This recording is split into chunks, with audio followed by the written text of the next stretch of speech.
I remember one day my younger brother is in the military. So we were driving to Akure, was in Ondo State, and then we encountered a cop who raised his gun in a certain way. My brother became agitated. And the next question is that why are you behaving aggressively? And I didn't see any, because cops, they stop you, and I started asking certain questions. And when we left, and I asked him, why did you? He said, well, in the military, if you raise your gun that way, you are going to shoot. So that is why he became very, very agitated. So I can understand. So you're really lucky to I was. To really was. At least have this person who gave you what it needs. Now, well, earlier on when we were talking, you talked about how you came into acting at a period where you were really down, and then it's like you stumbled into acting as a means of actually saving. It was like your savior. So that brings me to one thing. So what is the role of the arts? I mean, you're an actor. What is the role of the art? What role do you think Nollywood play, in the society? Can you tell me your? I feel it's a threefold chord for me. Yeah. One, education. Yeah. Two, entertainment. Yeah. And three, it adds to the GDP. For the country. The country. So we feed into the country's finances. Yeah. It's entertaining. It's a hard country we live in. So entertainment is needed. Yeah. I would never put it past entertainment, but I think most importantly is education. There's so many. I love African stories. They delve on. There's usually a moral. Yeah. To Nollywood movies. Yeah. It's just not entertainment value. Even comedies, there's a moral to it where you live with something. Yeah. I acted a film in more recent times called Ashabi's Child. And it was a film where my character's older sister was raped by our uncle when she was young. And she just hated her daughter because her daughter was a product of rape. And she didn't realize that she was treating her child so badly.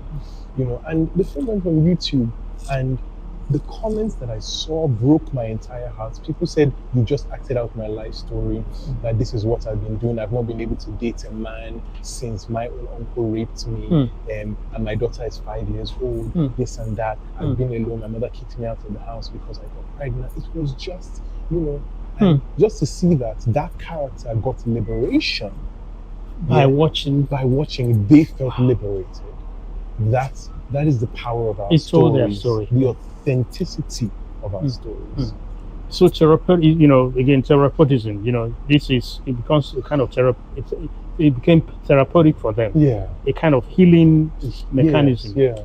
Now, I think I love that. But there is a school of thought. I don't necessarily subscribe to this, that believes that most of the things shown in Nollywood, that most of their stories encourage fetishism. A lot of people believe, in fact, I was reading something I think in one of the dailies this morning, that someone was saying, Yoruba movies, what they did, Nollywood movies, what they did was encourage people, lead them astray by making them becoming diabolic. And then a couple of the comments before I saw it was like, yes, they are just, and a lot of likes. And of course, like I said, I really don't believe that it's all negative, but what are your thoughts about this? So I'm trying to be very objective, because I think the first thing I wanted to do was defend my industry. Yeah. But I'm trying to be authentic. And yes, there is there might be a trace. Over the years, it's way less, in my opinion. Yeah. I guess back in the day, they had a lot of, blood money and ritual money stories and things like that. Not so much, to be quite honest. Yeah. But I don't feel like this has come out of thin air. It's like when people say our leaders are terrible people, they came out of the society. They didn't just appear. So we also need to check ourselves, because if they can go there and do that, if you go there, you've also come from society. You can go there and do that as well. So I don't want to absolve society of the fact that Nigerians could be very fetish. They can be. Even people who say they are Christians or whatever religion, they still engage in some form of fetish things. Oh, don't do this. So they say that if you do this one, this will happen. You don't necessarily, not everybody needs to necessarily cut blood and use blood or whatever, but we are generally fetish by nature. Oh, don't cross over me or my children will look like you. That is sort of fetish. Why would you crossing over me change my DNA all of a sudden? But we generally are fetish. Nigerians, we kind of are a little bit fetish if we're being totally honest. Oh, I don't want to write with red pen. Why? It's just the color of the ink. Do you know what I mean? I do. So it's if they say Nollywood is telling those stories, we're telling those stories because we see it. The writers that create the stories or whoever the story is by can see it in society. That's why they're writing about it. Yeah, film tells stories that are sourced from reality. And these are our reality. The reality they experience, it's the things they see. So if they are telling these stories, it's just because of the stories of happenings around them. But then shouldn't it be the duty of writers to at least to seek to correct these things by showing an alternative reality, because art is a reflection of reality. And there's a school of thought that believes that art is a refraction of reality. And I think there's a critique, a school of thought that believes that art can set agenda for society. So shouldn't that be part of what is being done? Usually though, in these films that have to do with fetish traits or desires or whatever, good usually triumphs over evil in the stories. So I guess that is a way to sort of educate people to say, oh, if you go down this road, this will happen. So as opposed to hiding people from the realities that this road exists, they show you what happens if you go down that road. So I would say 8 out of 10 times they show the pitfalls of it. And I agree. Again, there's no way in which you can have an omelette without breaking eggs. So even if you're going to show the downside of it, you have to show what leads to that downside. And then, so it's a question of emphasis. So do you think one can live on acting alone in Nigeria? Yes. As a source of as a profession? Yes, very, very much so. You definitely can. I don't feel like, I'm not saying that, oh, you would be the richest person in the world, but you would be able to survive. You would be able to fuel your car, you'd be able to pay your rent, and things like that. That is, one, if you're being true to yourself and you've worked on your talents, something that I should have said, I did go to acting school when I decided that, yes, this is what I want to do. I did a course, Where?